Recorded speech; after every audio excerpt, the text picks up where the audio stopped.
Warning, your body is currently trying to delete you. Stop it today. Your body is deleting you right now. No joke, about 1 million of your cells will self-destruct by the time I finish this sentence. Think of that weirdly satisfying peel after a sunburn. That's not random flake. It's a coordinated mass delete to protect you. And way back in the womb, the webbing between your fingers, your body sculpted it away by killing those cells on purpose. Here's the twist. About 1.2 kilograms of your cells die every day, quietly recycled. So who decides what goes, what stays, and what happens when that switch misfires? Because too much death shreds your brain. Too little? That's cancer. Subscribe if you want the delete key working for you, not against you. Let's dive in. Have you ever wondered why you don't turn into one giant callus by age 30? It's because your body runs a tight recycling program. The subject today is apoptosis, the built-in kill switch cells used to step off the stage cleanly at the right time.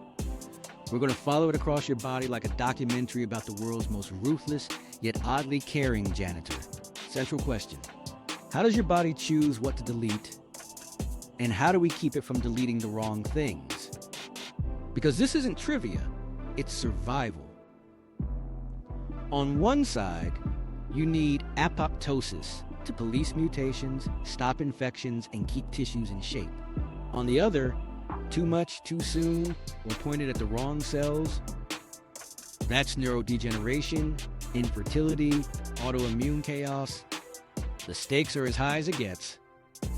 Proof we're not kidding. Roughly 1 million cells die every second in you. And over a day, that adds up to around 1.2 kilograms of dead cells. Most of that happens quietly. Your cleanup crew, macrophages and friends, eats the remains in a process with a fancy name, efferocytosis, so your immune system doesn't freak out. Here's our promise. We'll decode the system in plain English and show practical levers you can pull. Sleep timing, diet, movement, stress, and simple environmental tweaks that nudge this kill switch in your favor. We'll also point out the traps, why drowning yourself in antioxidant supplements can backfire, and how signals like melatonin at night help protect the right cells, especially your neurons. Structure-wise, Act 1 is the basics. What apoptosis is, how it looks, the 2 main highways to death, and the referee that calls the shots. Act 2 is the war. Too little death, too much, and misfires. Act 3 is what you can do starting tonight. Meet the kill switch.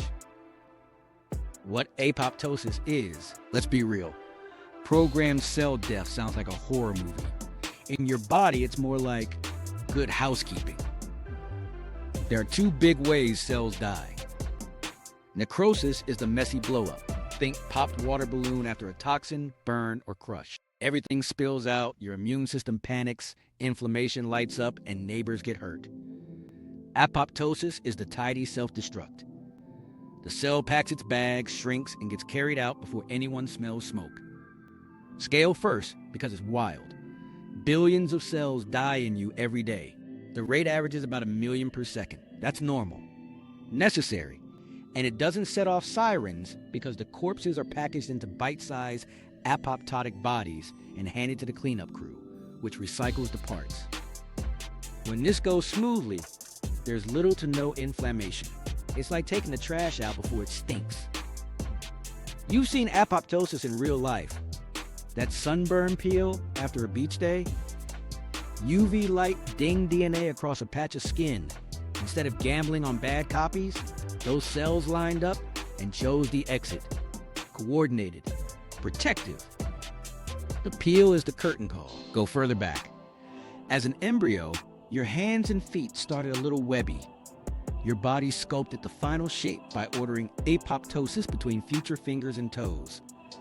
It's less gore, more Michelangelo with a delete key. What actually happens inside a dying cell? Picture a neat sequence. Early on, the cell shrinks and the membrane puckers, little blisters called blebs. The DNA inside is chopped into neat ladders of fragments. the membrane flips a hidden tag, phosphatidylserine, from the inside to the outside. That's the eat me sign. Nearby phagocytes, macrophages in tissues, microglia in the brain recognize the tag, swallow the pieces, and quietly resolve the scene.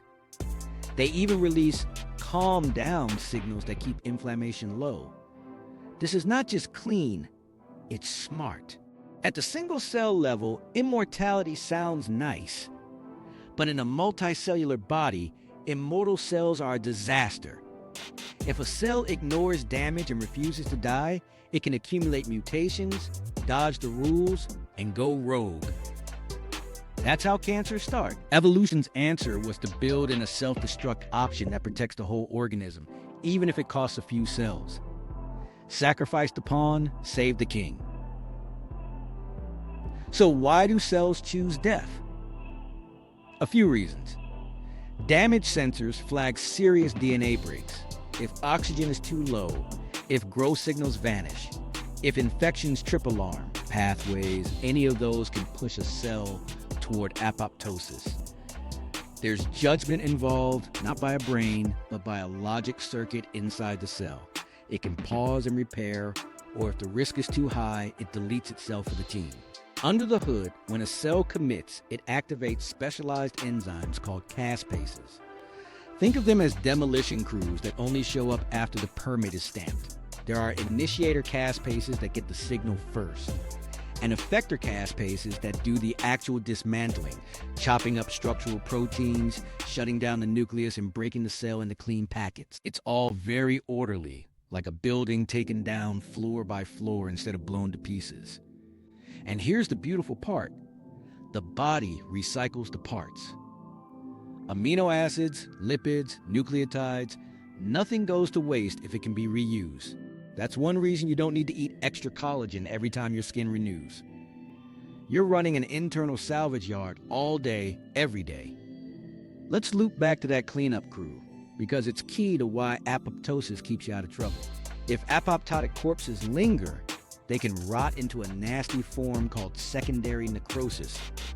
Membranes break, danger signals leak, and the immune system flips to high alert. That's linked to autoimmune flares in diseases like lupus. In healthy tissue, efferocytosis, the technical term for corpse eating, prevents that. It's so efficient that even in high turnover places like your gut lining or bone marrow, you almost never see dead cells just lying around. So what's the catch? The system has to decide who lives and who dies correctly, thousands of times a second.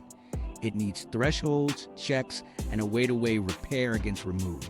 That choice runs through two main highways inside and outside the cell, and it relies on a kind of referee that reads the room, the damage level, the stress, the signals from neighbors, and makes the call. That's where the story really tightens, because when the referee gets it right, you stay healthy. And when it breaks, cells either won't die when they should, or they die when they shouldn't. Before we hit those highways, lock in this picture. Apoptosis isn't a failure. It's a feature. It shapes you before birth, prunes your brain as you learn, keeps your immune system honest, and defends you from mutations every single day. It's the quiet hero with a scary name. Now, let's follow the signaling routes that get a cell from maybe we can fix this to lights out, and meet the judge that decides which road to take. The two highways to goodbye, intrinsic versus extrinsic. So two highways, inside job and outside order. The intrinsic path is the I looked in the mirror and didn't like what I saw route. It starts in the mitochondria, the cell's power plants, but also its emergency exit. When damage piles up, DNA breaks, stalled replication, low oxygen, no growth factors, the cell checks a family of bouncers called BCL2 proteins. Some are bodyguards that keep the mitochondria calm, BCL2, BCLXL, and some are hitmen that push the big red button, BAX, Decay plus the BH3 only crew like BIM, BID, Pumanaga. If the balance tilts toward danger, BAX and back punch pores in the mitochondrial outer membrane. That's the point of no return. Cytochrome C, which normally helps make energy, spills into the cytosol and teams up with APAF1 to build a wheel-shaped apoptosome. That wheel recruits and activates initiator caspase 9. Caspase 9 then lights up the effector pair, caspase 3 and caspase 7, which methodically dismantle the cell. It's not chaos, it's a checklist. Who decides to let Bax and Back loose? Those BH3-only proteins are like sensors wired to stress lines. Puma and Nogza respond to P53 when DNA is wrecked. BAD and BIM respond to lost growth signals or cytoskeleton stress. BIG can even relay outside orders inside. More on that in a second. The point is, the mitochondria collect votes from all these sensors. Enough red flags, and the door opens. Now the extrinsic path. This is you've been served from the outside.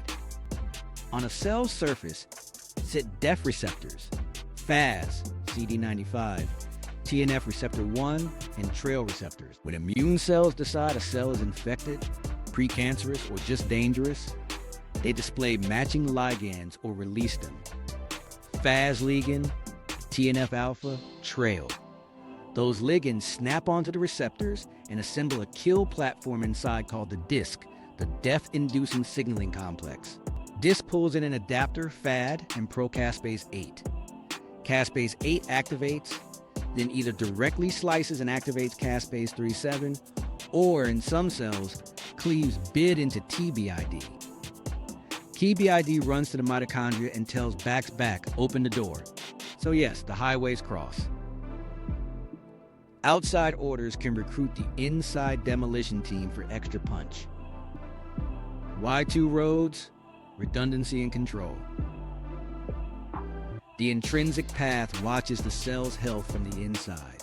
The extrinsic path lets the immune system make targeted calls, kill the virus factory, prune dangerous clones, keep tissues orderly. Together, they're a failsafe. If one gate sticks, the other can pull it open. Let's keep the players straight. Sensors and switches, the BH3-only proteins, BIM, BID, PMA, NOGs are bad.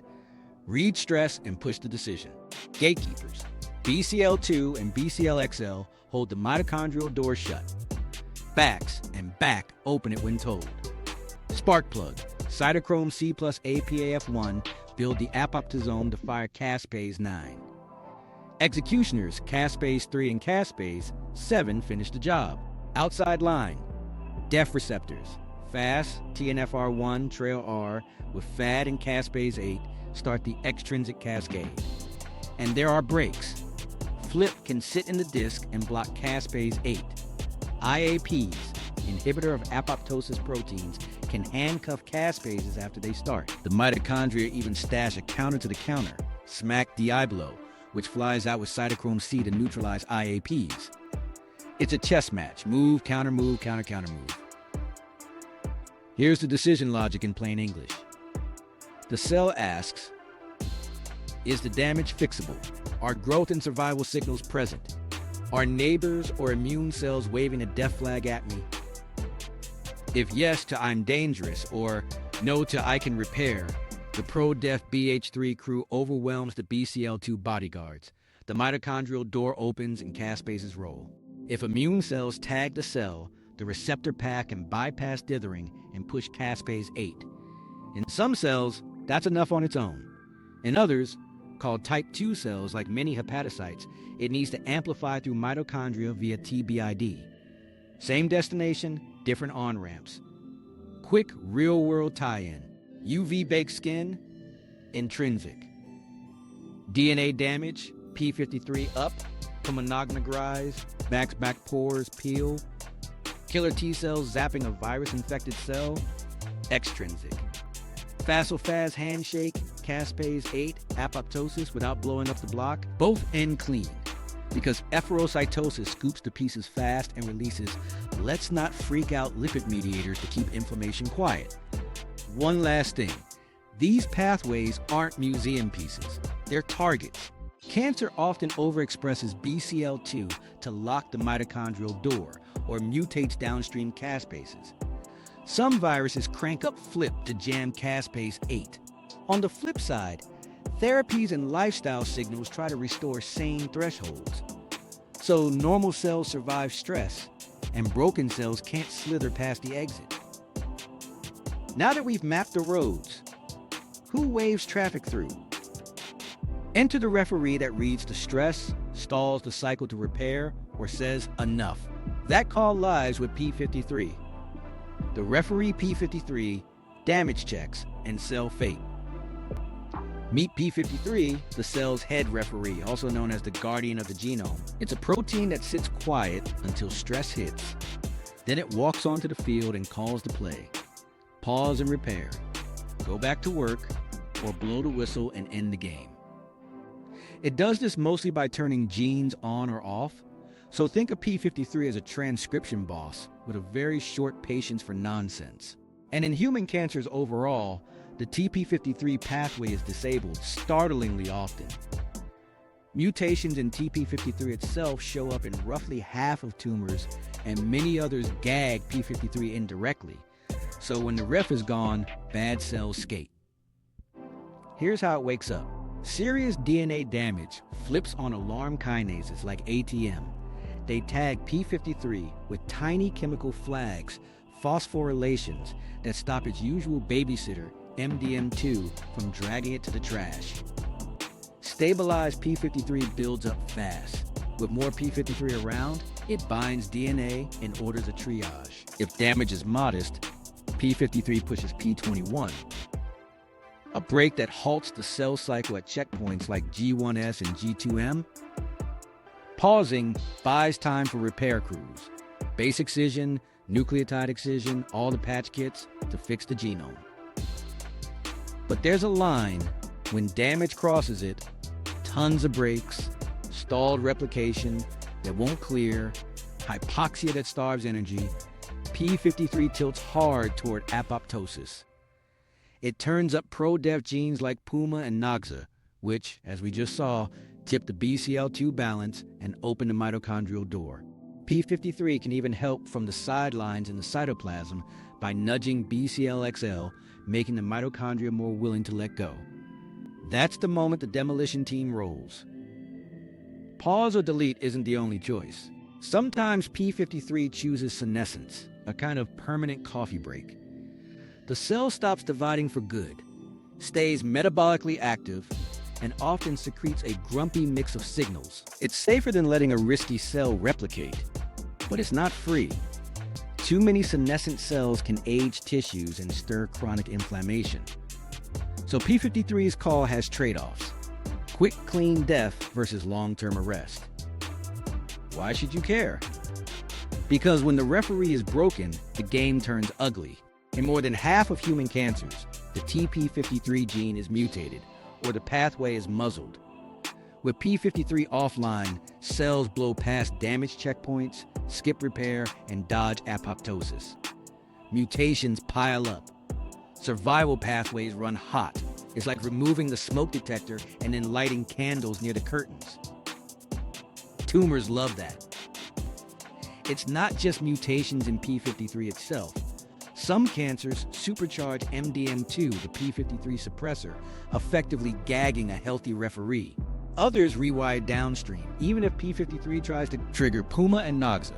The cell overexpresses BCL2 or MCL1 and locks the mitochondrial door anyway. The result is the same. Dangerous cells that should have been deleted keep dividing. Viruses play this game too. Many learn to handcuff P53 because a working P53 would spot the chaos of viral replication and call for apoptosis. So viral proteins either drag P53 to degradation or block its DNA binding power. That gives infected cells time to crank out more virus before the immune system catches on. Back to healthy cells. P53 doesn't act alone, it reads the room. It listens to growth factors, nutrient status, and redox signals. At night, when melatonin naturally rises, mitochondria are a little more guarded, which can help neurons survive routine stress and reduce accidental apoptosis from minor hits. Melatonin also nudges antioxidant enzymes inside mitochondria, adding a small safety buffer without muting real danger signals. During the day, If you flood cells with constant growth signals and oxidative stress, p53 sits at a harder crossroads more often. Context shapes the call, and the call is graded, not binary. Low-level stress? Pi53 pulses, short measured bursts that pause the cycle, fix things, and release the brake. Heavy stress? The pulses grow stronger and longer, shifting the gene program from repair to remove. Biochemically, that shift tracks with specific tags on p53. Some modifications favor arrest genes, others favor pro-apoptotic ones. Your cells tune the dial, not just flip a switch. Here's the plot twist that matters later. Restoring a fair referee is a real therapy goal. Some drugs try to reactivate mutant p53, others block MDM2 so wild-type p53 can function. When that works, cancer cells that were skating past checkpoints suddenly face consequences. Meanwhile, everyday choices that lower background DNA damage, sleep aligned with your clock, sane UV exposure, fewer smoke and toxin hits, mean p53 can spend more time in pause and repair mode and less time in we need to delete half this neighborhood. So p53 is timing, thresholds, and proportion. When it's intact, your tissues stay sane. When it's lost or muzzled, cells make bad bets, and those bets compound. Next, we'll see what happens when the death call stops coming at all. How too little apoptosis lets cells go rogue and build tumors. Too little death, how cells go rogue. So what happens when the self-destruct button stops working? Cells don't just get lazy, they go rogue. Cancer is, at its core, a failure of apoptosis plus a few extra superpowers. Imagine a city with no fire alarms, no building codes, and free pizza for arsonists. That's a tissue where damaged cells never get deleted. Start with the obvious culprit. Break the referee. Mutations in TP53, the gene for p53, show up in over half of human cancers. With p53 gone or gagged, cells barrel through checkpoints with shredded DNA, skip repair, and dodge the call to die. Even when p53 is technically present, tumors often crank up MDM2 to muzzle it. Same effect, no red card, no ejection. But tumors don't just remove the ref, they padlock the exit. A classic move is overexpressing BCL2, the mitochondrial bodyguard that keeps the death door shut. Follicular lymphoma is textbook here. A chromosomal translocation parts BCL2 under a strong promoter, the protein piles up, and those B cells become stubbornly hard to kill. They don't divide faster than normal at first, they just refuse to leave, so the population swells. It's hoarders, but with lymph nodes. Melanoma plays a related trick with MCL1 and BCLXL, tilting the balance against back's back so the mitochondria won't open even when everything screams open. Colorectal cancers often stitch together survival circuitry too, mutations that hyperactivate the PI3K-AKT pathway pump. In "you're safe, keep growing" signals. AKT then phosphorylates and inactivates pro-death players like BAD while boosting mTOR and metabolism. NFKB, another favorite, flips on genes that block caspases and promote inflammation that feeds growth. It's like installing triple deadbolts on the apoptosis door and telling the cops the alarms are just car backfires. Now layer in the immune angle. Healthy T cells can tag precancerous cells via death receptors like FAS. But many tumors downregulate FAS, upregulate FLIP to jam caspase 8, or secrete "don't kill me" signals that blunt immune attacks. That's one reason early tumors can sit in tissues for years without being cleared. The extrinsic pathway is muted at the front door. The intrinsic pathway is chained from the inside. Therapy pressure makes this worse. Chemotherapy and radiation try to break DNA, so cancer cells commit apoptosis. If the tumor has already silenced p53 or cranked up BCL2 family members, it shrugs off the hit. The survivors aren't random. They're the subclones most resistant to death, which then expand. That's how resistance evolves. We select for cells with the strongest anti-apoptotic wiring. Metastasis demands the same talent. When cells detach from their home, normal ones trigger anoikes, a form of apoptosis that says, "wrong neighborhood." Metastatic cells disable that response, so they drift through blood like hitchhikers who stole the car. Let's make this concrete.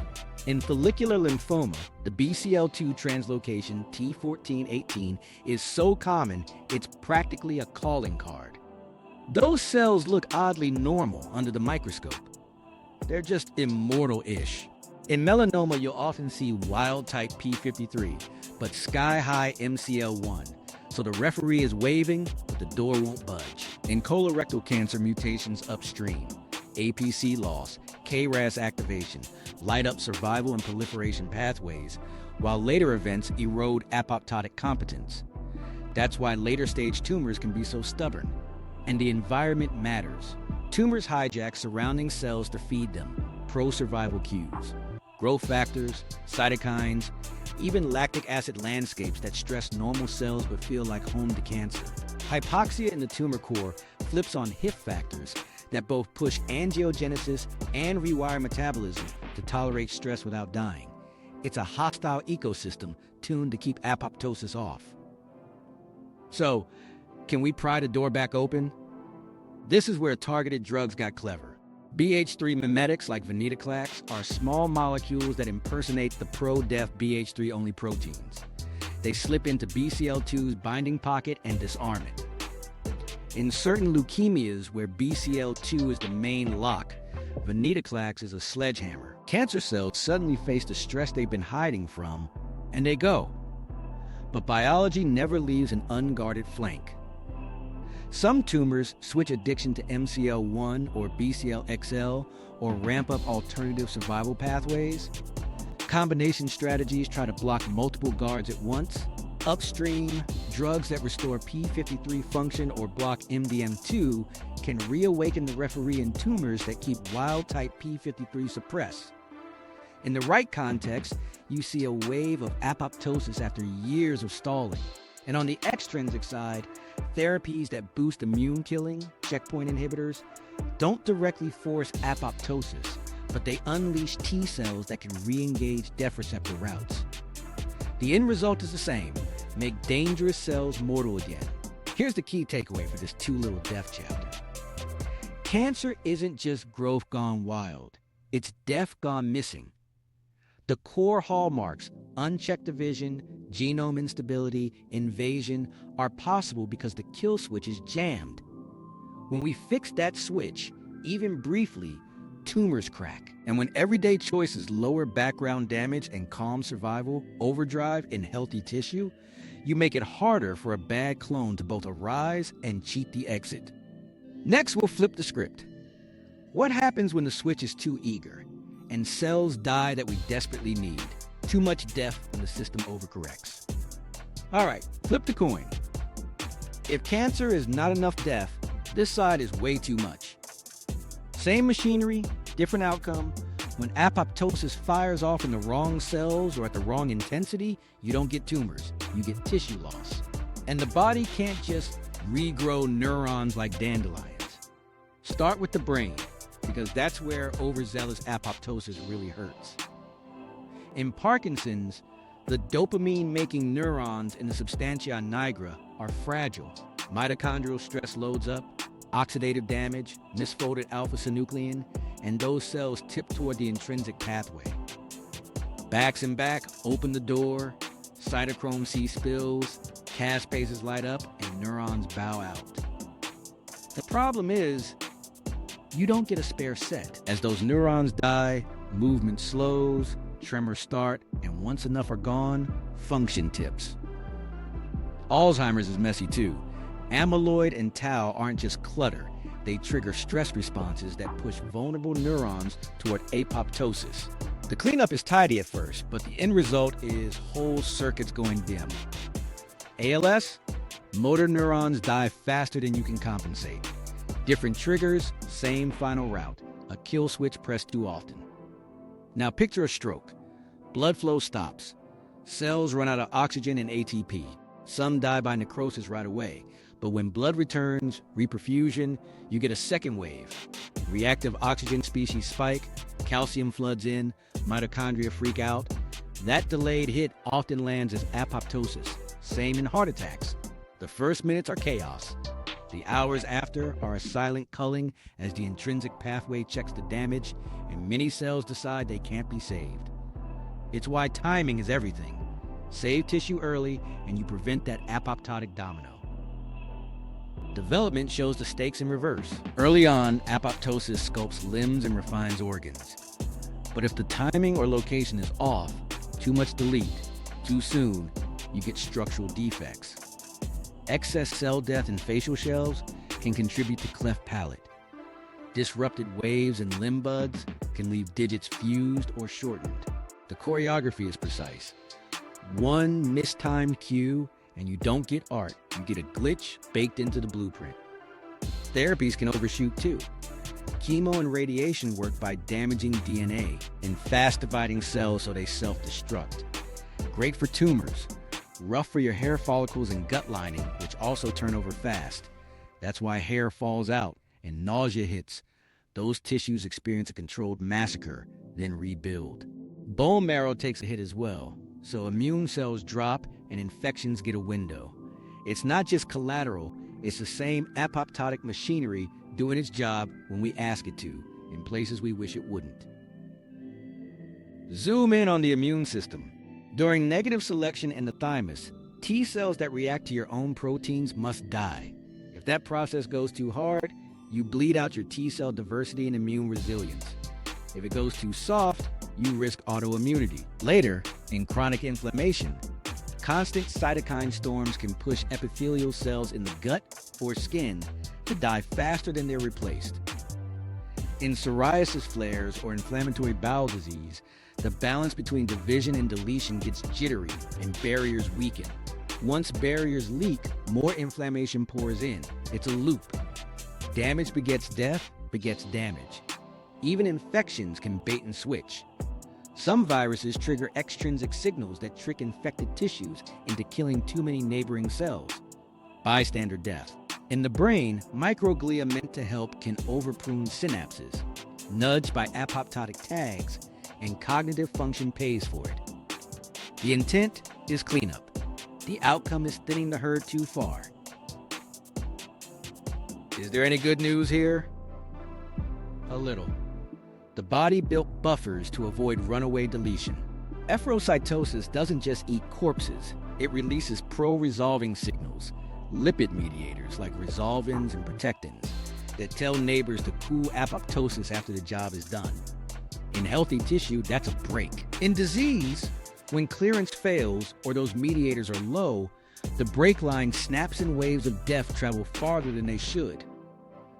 So what tips a cell from repair to remove too easily? Chronic stress with no recovery? Sleep that cuts melatonin's night guard? Toxins that keep mitochondria on edge? Or genes that load the dice? Mutations that make pro-death sensors hair trigger?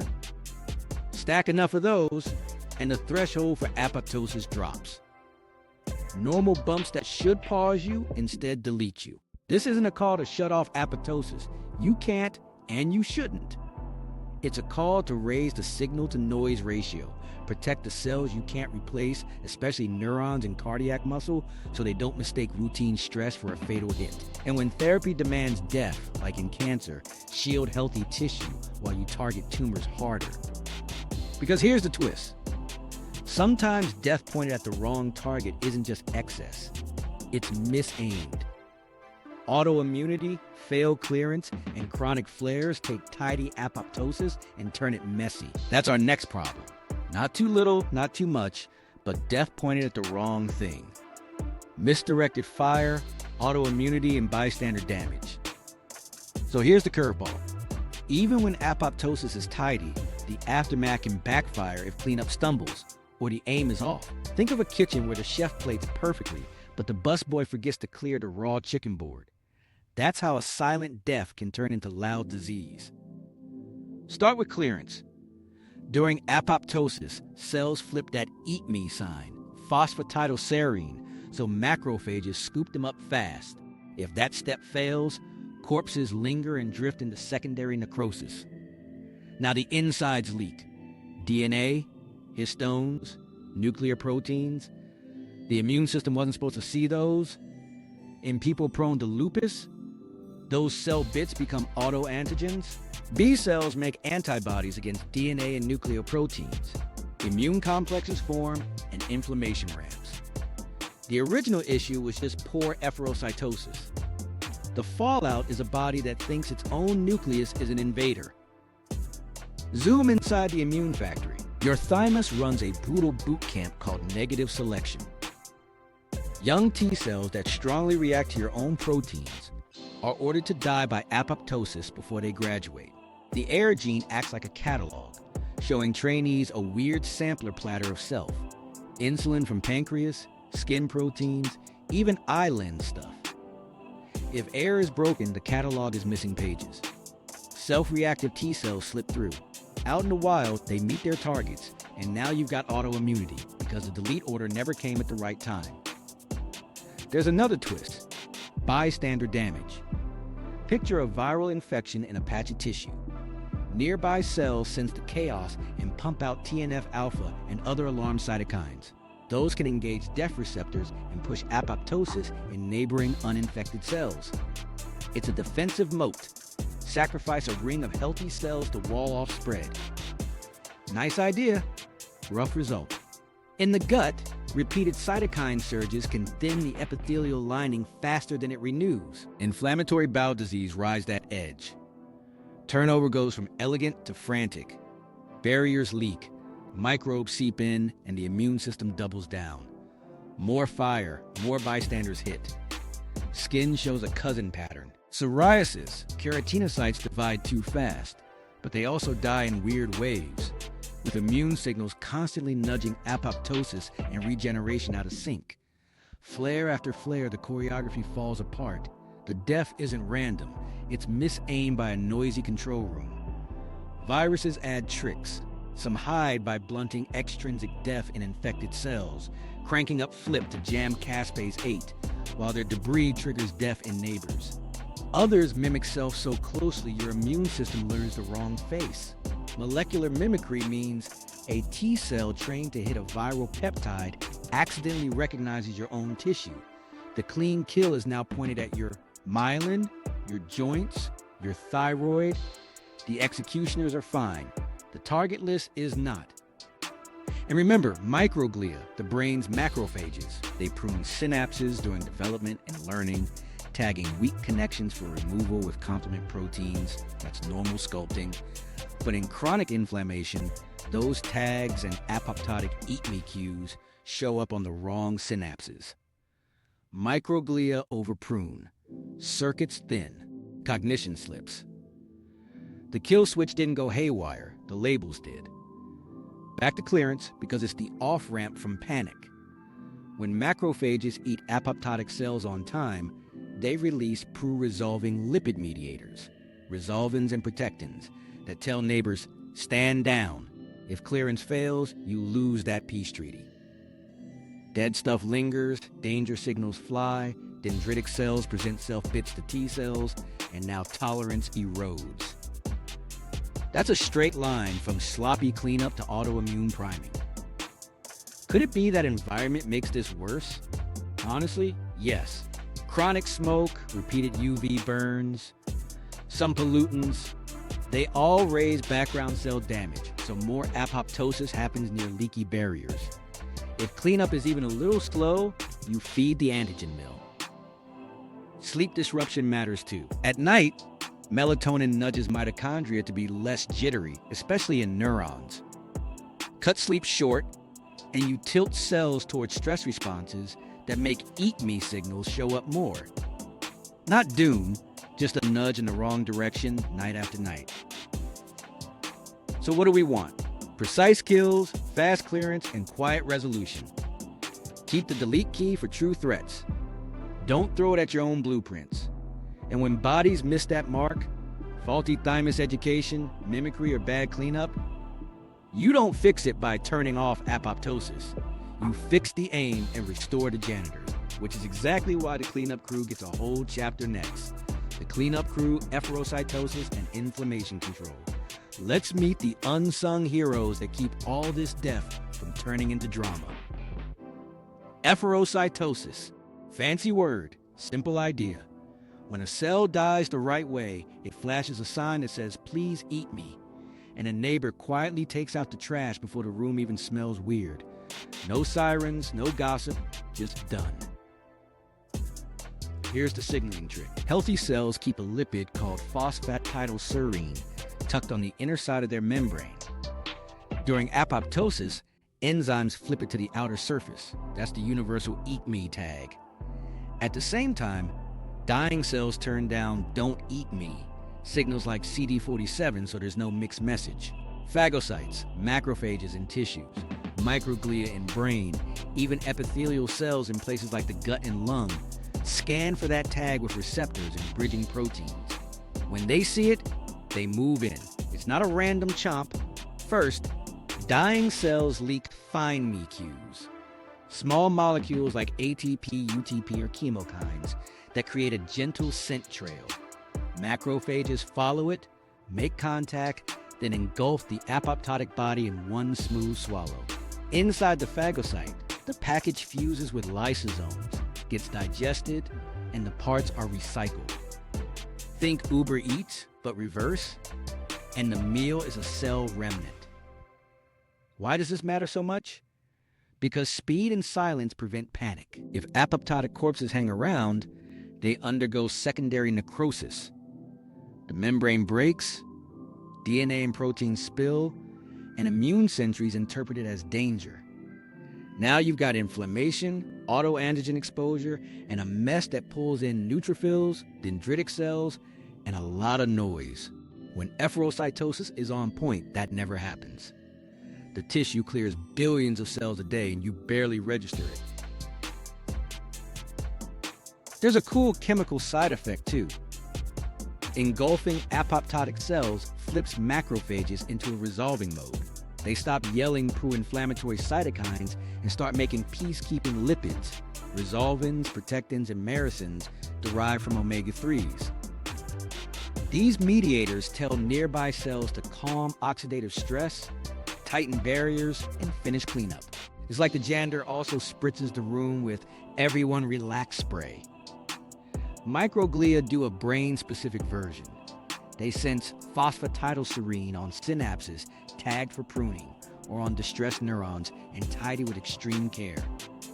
Done right, this shapes circuits and protects neighbors. Done poorly, too slow, too aggressive, you either leave debris that stokes inflammation, or you over-prune and trim working connections. That's one. Reason-efficient, well-timed efferocytosis is tied to brain health. So what breaks it? Several things. Chronic inflammation downshifts macrophage appetite. They drown in signals like TNF-alpha and become less efficient eaters. High oxidative stress and lipid overload stiffen membranes and gunk up receptors. In atherosclerosis, for example, plaques fill with apoptotic foam cells that weren't cleared. They go necrotic, forming a dangerous core that can rupture. Same failure pattern. Missed efferocytosis, secondary necrosis, flare. Pathogens and tumors also cheat. Some viruses tweak the "eat me" display, so infected cells hide. Certain cancers overexpress "don't eat me" signals like CD47, basically holding a fake VIP badge that tells macrophages to back off. Others alter the surrounding soup so bridging molecules can't bind well, stalling engulfment. The result is dead stuff lingers.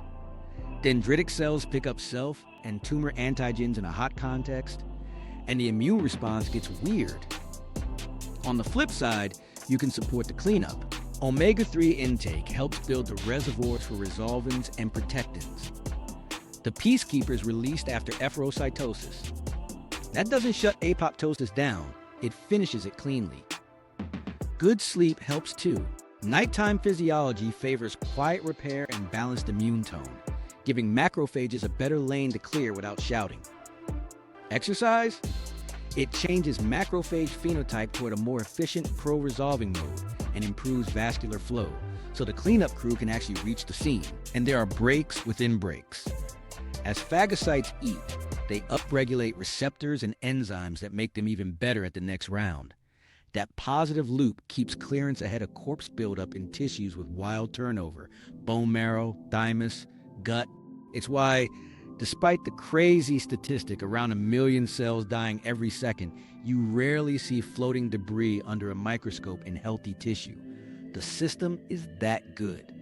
But if you miss the window, the script flips fast. Secondary necrosis triggers alarmins and DNA sensors. Dendritic cells grab nuclear leftovers, then present them to T cells with plenty of danger context. Now, you've taught the immune system to care about stuff it should ignore. That's a straight highway toward autoimmunity. So the takeaway is simple. Apoptosis is only half the story. The other half is efferocytosis, finishing the job and signaling all clear. When both work, you remodel tissues, cull risky cells, and stay out of inflammatory jail. When cleanup lags, tidy death gets loud, and the fallout can last for years. Keep that in mind, because the next wave of therapies tries to hack both sides, forcing the right cells to die and making sure the janitors are ready when they do. Hacking the switch. Medicine that aims at apoptosis. So if apoptosis keeps us alive when it's aimed right, can medicine aim it on purpose? That's the whole game in a lot of modern cancer therapy. Reopen the death door tumors slammed shut, and do it without torching the neighborhood. Let's start with the mitochondria lock, because tumors love that lock. Remember BCL2, the bodyguard that holds the door closed? There's a class of drugs called BH3 mimetics. They're small molecules that pretend to be the pro-death BH3-only proteins. They slip into BCL2's pocket and kick its grip off the killer's backs and back. Venetoclax is the headliner here. In certain leukemias that are addicted to BCL2, you give venetoclax, and suddenly all the stress those cells have been ignoring hits at once. Cytochrome C spills, caspase 9 fires, and the cancer cells line up for a clean exit.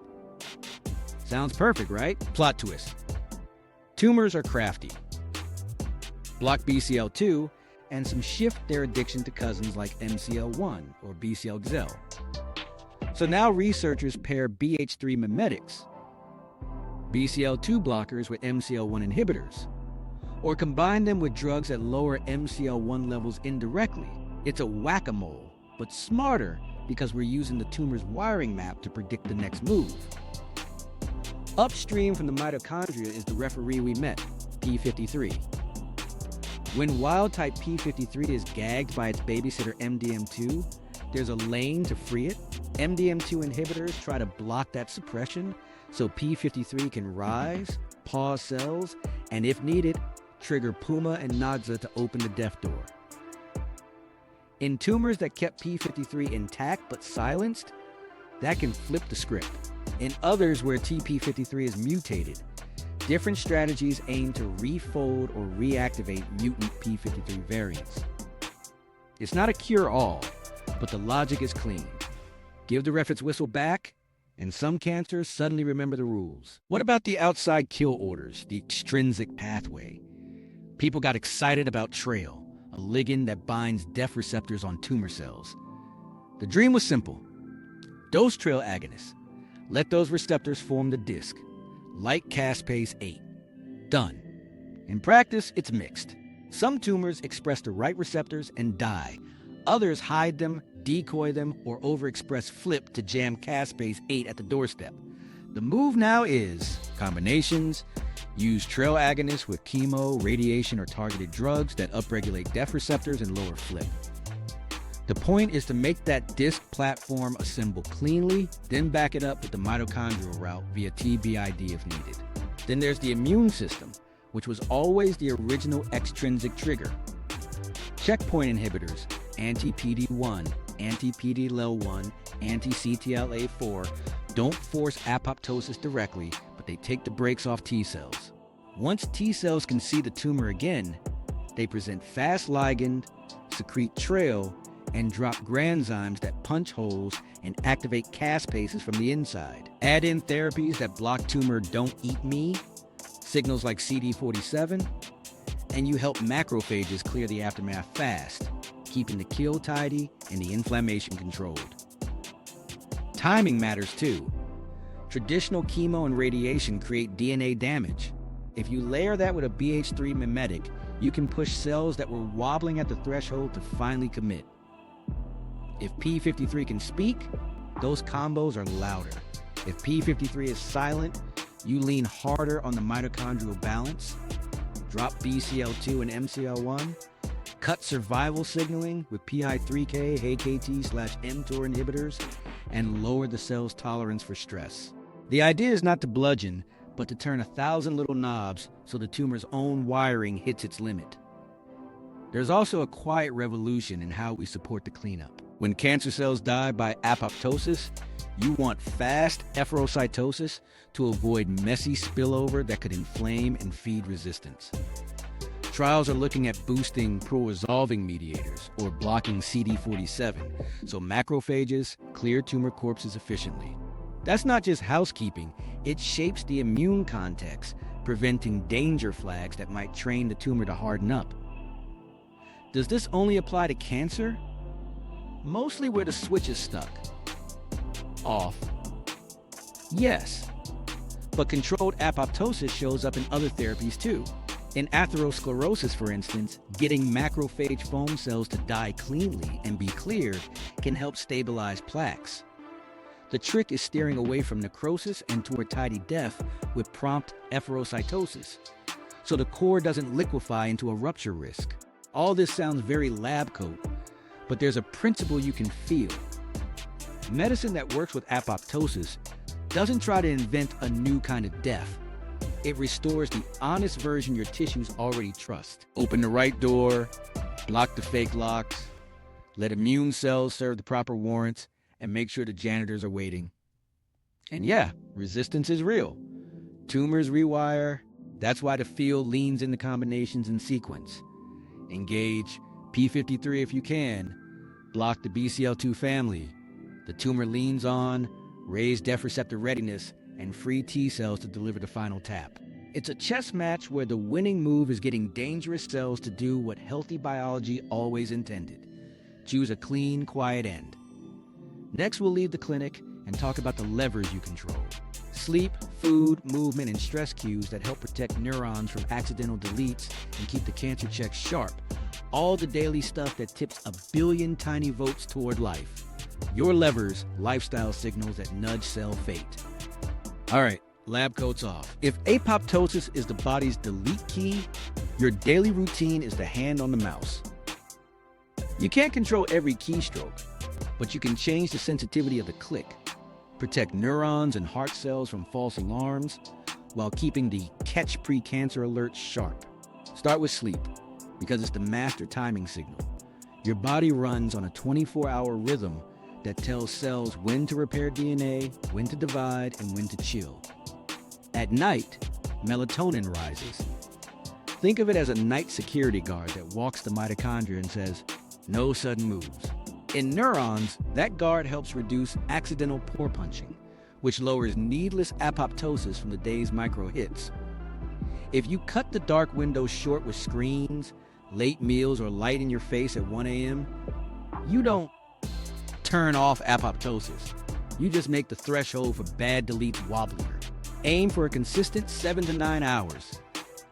Dim light an hour before bed, and morning daylight to anchor the clock. Boring? Sure. It's also the cheapest mitochondrial insurance you'll ever buy. Food next.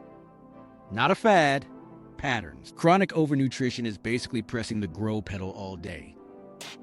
Insulin, IGF-1, and mTOR shout replicate, while repair jobs and checkpoints get crowded out. Pull back the same meals built on protein anchors and colorful plants, and you lower baseline stress without starving. Fiber feeds your gut microbes, which send anti-inflammatory signals that help clean up crews resolve quietly. Omega-3s, fatty fish, mussels, or algae oil, stock the shells for resolvins and protectants. The peacekeeping lipids your macrophages release after efferocytosis. That doesn't stop apoptosis, it finishes it well. And the antioxidant myth? Let's be real. Cells use small bursts of oxidants as signals to trigger repair, to flag truly broken cells for deletion. Megadosing blanket antioxidant supplements can blunt those signals. It's like putting noise-canceling headphones on your smoke detector. Food antioxidants in berries, cocoa, coffee, fine. They ride along with fiber and polyphenols in normal doses. But the more is better supplement stack can backfire, especially around exercise, where you want the hormetic stress to make you stronger. Exercise is your daily tune-up. You don't need to live on a bike, you need a mix.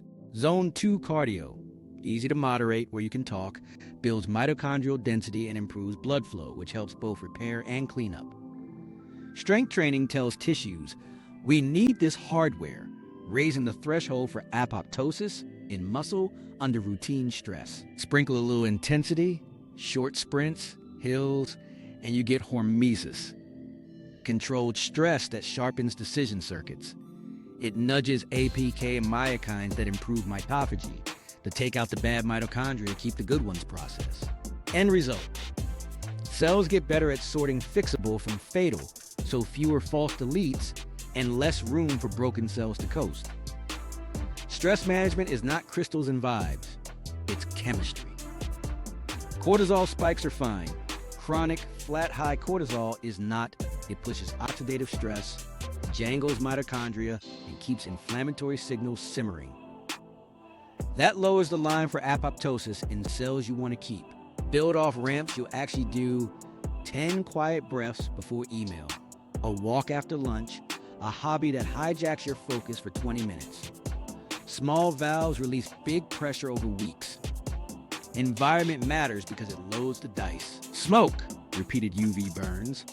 Some solvents, these raise DNA damage and mitochondrial wobble, so P53 has to work overtime.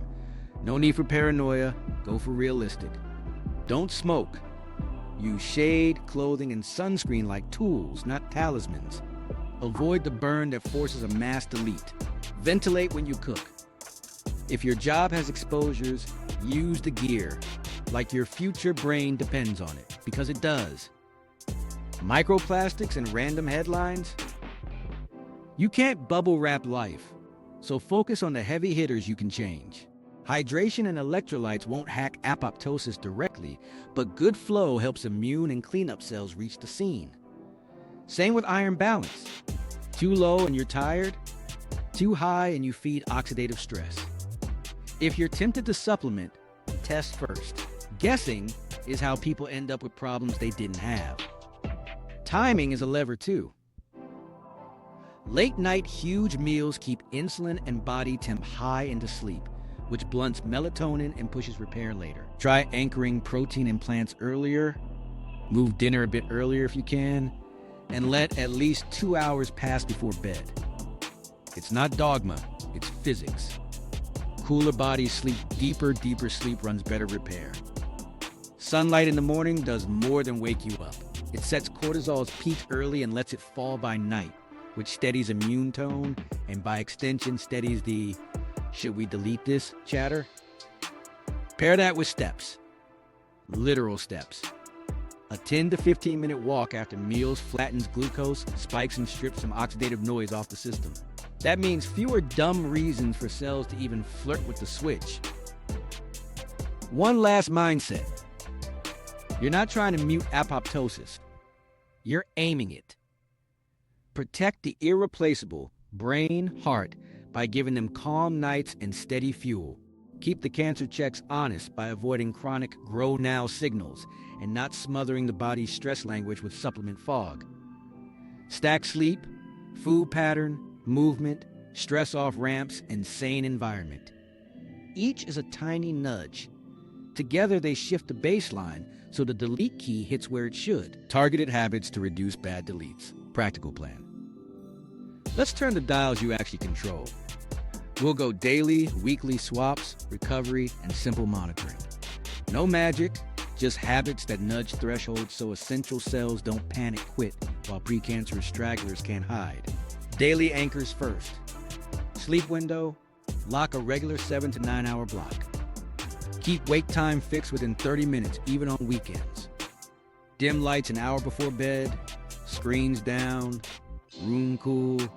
Morning daylight for 5 to 10 minutes to set the clock so melatonin shows up on time at night. Light timing, bright in the morning and midday, dim at night. If you must screen late, warm the color and drop brightness. Think campfire vibes, not tanning bed. Steps. Aim for 7,000 to 10,000 most days. Sprinkle short walks, especially 10 to 15 minutes after meals, to flatten glucose spikes and reduce noisy oxidative stress that confuses cell fate calls. Protein/veg anchors. Build every meal around a palm or two of protein, plus a pile of colorful plants. Protein provides repair parts. Plants bring fiber and polyphenols that calm background inflammation and feed gut bugs that make peacekeeping signals. Weekly training layout. Zone 2 base. 2 to 3 sessions, 30 to 45 minutes each, at a pace where you can talk. This builds mitochondria, improves blood flow, and helps clean up cells reach. Scenes fast. Strength twice. Full body moves. Squat, hinge, push, pull, carry. 2 to 4 sets, moderate load, focus on quality form. Strong tissues raise the threshold for pointless apoptosis under daily stress. 1 hit microdose, 6 to 10 minutes total. Warm up, then 4 to 6 hard intervals of 20 to 30 seconds with easy recoveries. Enough to spark hormesis without frying you. Skip if sleep is wrecked that week. Nutrition swaps that stack up without spreadsheets. Keep sugar spikes down.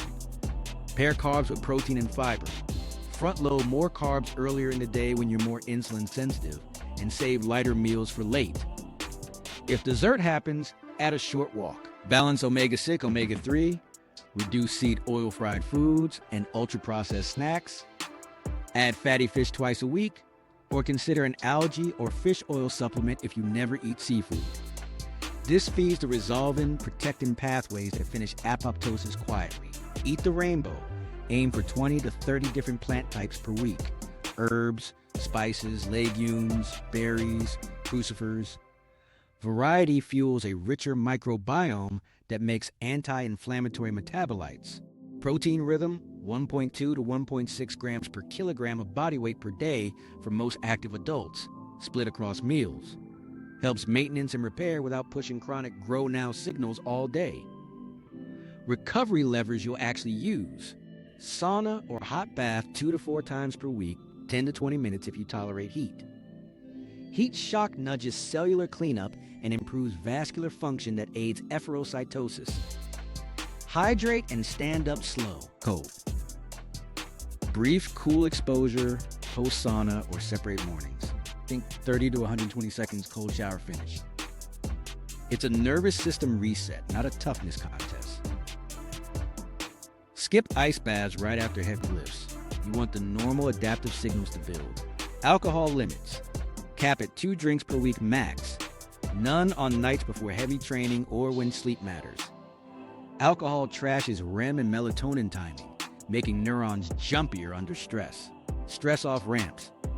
Daily 5-minute downshift, you'll repeat. Box breathing, a quiet walk, or writing the 3 things you'll do tomorrow. Lower background cortisol means fewer false deletes in sensitive tissues. Environmental basics, no paranoia, no burns, use shade, hats, and clothes. Sunscreen as backup. Burns force mass apoptosis in skin. We want precision, not carpet bombing. Air ventilate when cooking, change filters, avoid smoking and secondhand smoke. If your job has solvents or dust, wear the gear every time. Mitochondria love oxygen. They hate toxins. Water, food sanity. Rinse, produce, don't char meats to oblivion. Store leftovers cold. Not because of one villain, because less chronic irritant load keeps P53 in repair not despair mode. Monitoring. Simple, boring, powerful. Waste at the navel each month. Trending down or steady is good. Blood pressure at home, under 120/80 most of the time is the lane. Talk to your clinician about your target. Fasting glucose or a periodic A1C if you can. Stable, not creeping, is the sign your spikes are tamed. sleep score, or just a pen and paper. Time in bed, time asleep, how you feel at 10 a.m. If you're dragging daily, fix sleep first. 3 guardrails to avoid common traps. Don't megadose antioxidants around training or all day. Food first. Let the hormetic stress sharpen your apoptosis logic. Don't copy pro athletes.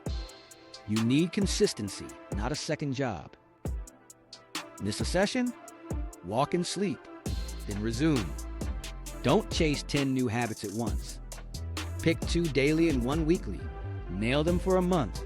Then add a sample week to make this real. The wake at the same time, morning light, protein veg breakfast, 10-15 minute post-meal walks when possible, dim lights an hour before bed, Mon/strength sessions, 45 to 60 minutes, 2/SAT, zone 2, 30 to 45 minutes. Hit microdose, 10 minutes, 2 sauna days after easy sessions, 2 fatty fish meals, 1 alcohol-free weeknight ritual you like. Simple, repeatable. That's how you aim the delete key. Myths, traps, and supplement reality checks. Let's be real. The wellness world talks about apoptosis like it's a clogged sink you can flush with a tea. Plot twist, apoptosis isn't a plumbing problem, and your liver isn't a strainer full of kale. It's a regulated cell decision with a cleanup crew and peacekeeping signals. Detox teas don't drive efferocytosis or flip death receptors. Your liver's cytochrome P450 enzymes do the actual detoxing. 24/7, no lemon needed. If a product claims to turn on apoptosis everywhere, that's a red flag. You don't want global delete. You want precise, on time, in the right cell delete. Now the antioxidant trap, because this one sounds helpful and often isn't. Your cells use small pulsed oxidants as signals. Repair this DNA, clear that damaged mitochondrion, or if it's beyond repair, start the tidy exit. Megadosing blanket antioxidant supplements can muffle those signals. It's like bubble wrapping your smoke alarms and wondering why the kitchen burned. Around exercise, high-dose vitamin C and E blunt the training signal that improves mitochondria and insulin sensitivity. Day-to-day, constant megadoses may also lower the "we found a bad cell" flag that P53 and the BH3 crew listen for. Food sources, berries, cocoa, coffee, herbs, come in normal doses with fiber and polyphenol friends. They support the system without duct taping it. Fasting myths next. Intermittent fasting can help some folks by lowering chronic grow now signals and giving repair a lane. But not everyone should fast. If you're pregnant, underweight, a teen still growing, have a history of eating disorders, or you're on meds that can tank blood sugar, hard fasting is a bad idea. Even if you're a good candidate, the refeed matters more than the window. Break the fast with protein, fiber, and real food, not a sugar bomb that slams insulin and oxidative stress right when your mitochondria are a little twitchy. Also, longer fasts don't mean longer life if they wreck sleep, mood, or training. The goal is stable signals, not a monthly hunger Olympics. Can I just turn off apoptosis? No joke, you do not want that. That's how cells with DNA damage coast into cancer.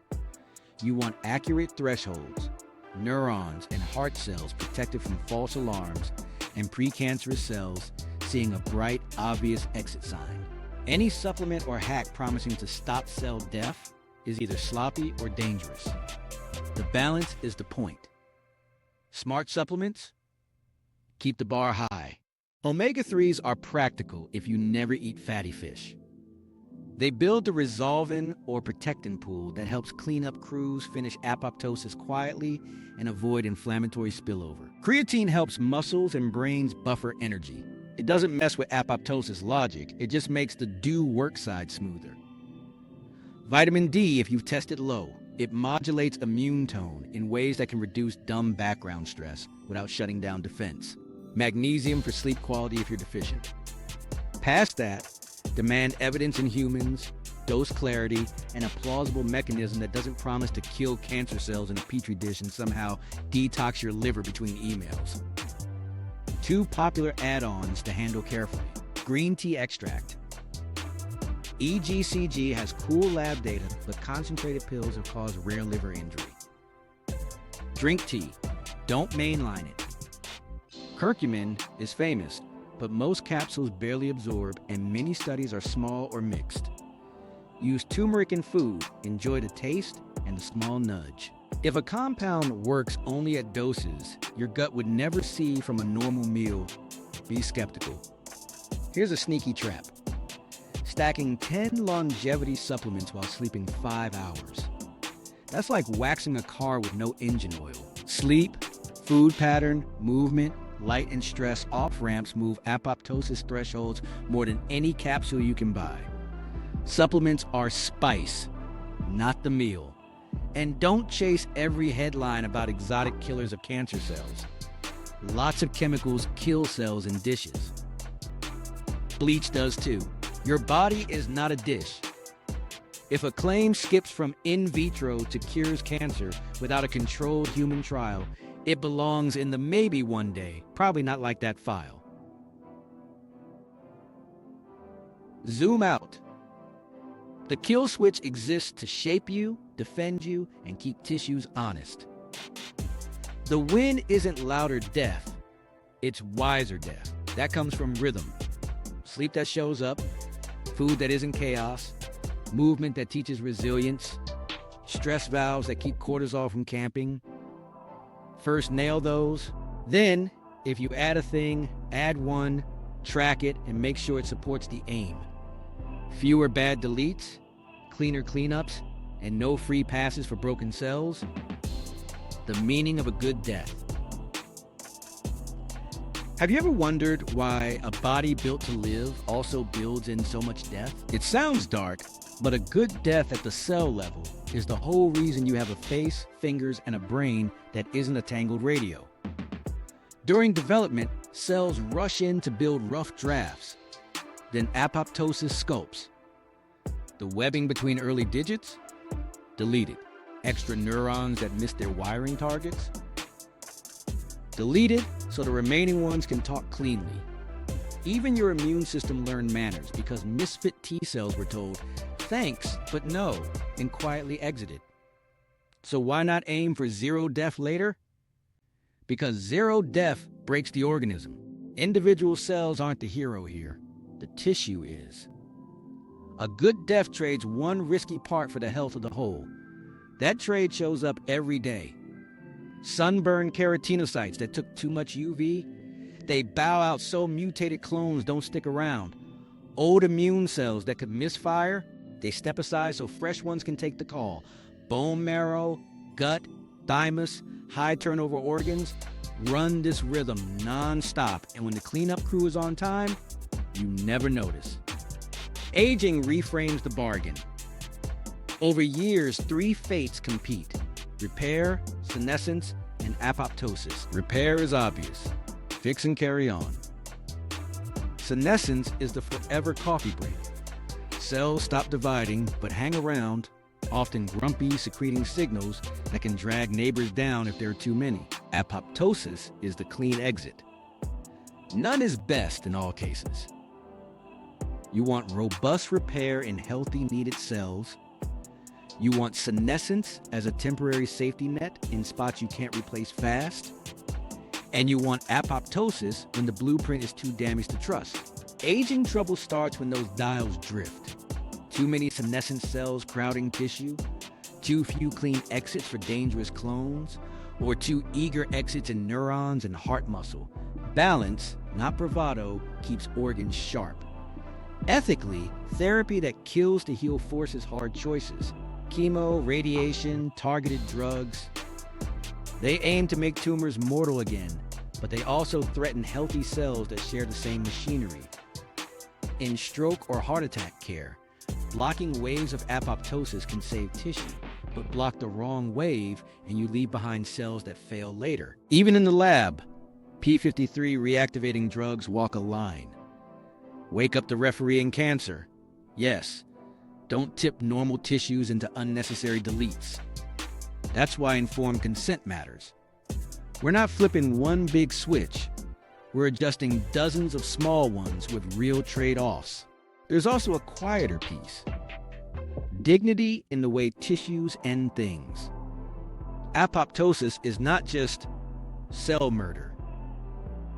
It's a handoff. Dying cells package themselves, display "Eat Me" tags, and neighboring cells take responsibility.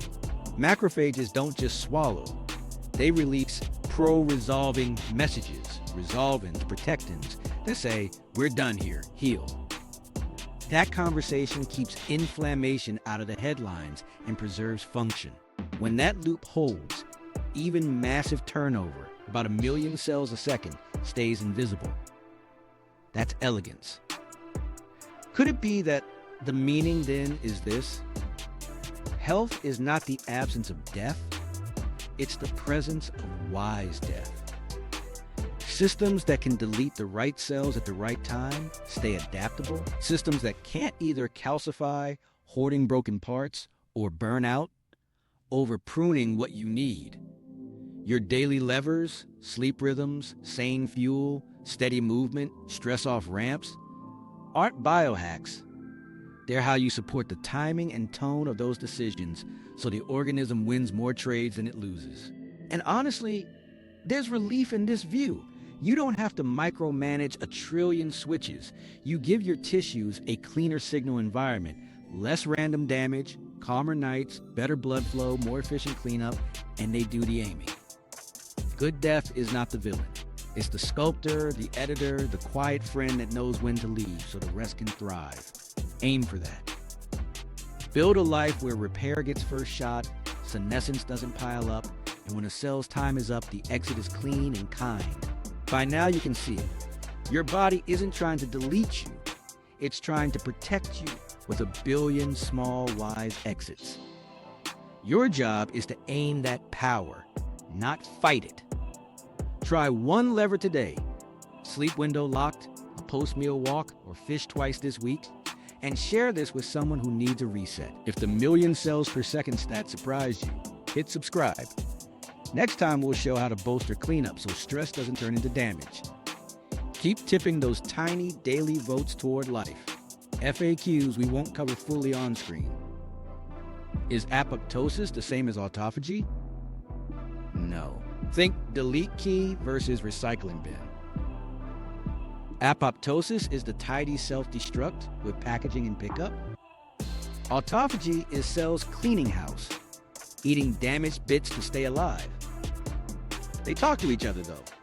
If autophagy can't fix the mess, the cell may escalate to apoptosis. If apoptosis is blocked, cells may lean on autophagy longer, which can backfire in tumors that use it to survive stress. Can we turn apoptosis off? You really shouldn't want to. Turning it off is like removing fire alarms because you hate the noise. Cells with DNA damage, viral infections, or dangerous mutations need that exit. Without it, cancer rates go up, miswired immune cells hang around, and tissues clog with bad actors. The goal is not less death, it's accurate death. Protect neurons and heart cells from false alarms while keeping the exits obvious for risky clones. Why do kids heal so fast? Context. Children sit in a growth factor bath. Higher IGF-1, flexible stem cell pools, and cleaner mitochondria. Their repair pathways are primed and checkpoints balance, pause and fix over delete. They still use apoptosis for sculpting and immune education, but the environment favors rebuild. Adults can mimic a bit of that by sleeping well, moving daily, and not blasting growth signals 24/7 with constant snacking. Are immortal cells good for longevity? Cancer says hi. Individual cell immortality, dodging apoptosis, ignoring senescence.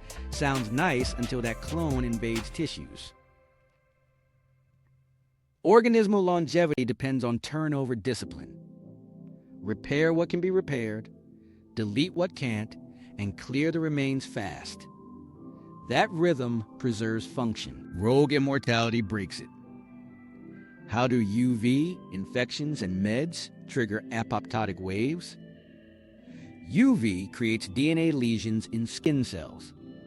P53 inspects the damage, and if it's too much, it orders apoptosis. Your peeling sunburn is a mass coordinated delete to prevent mutations from sticking.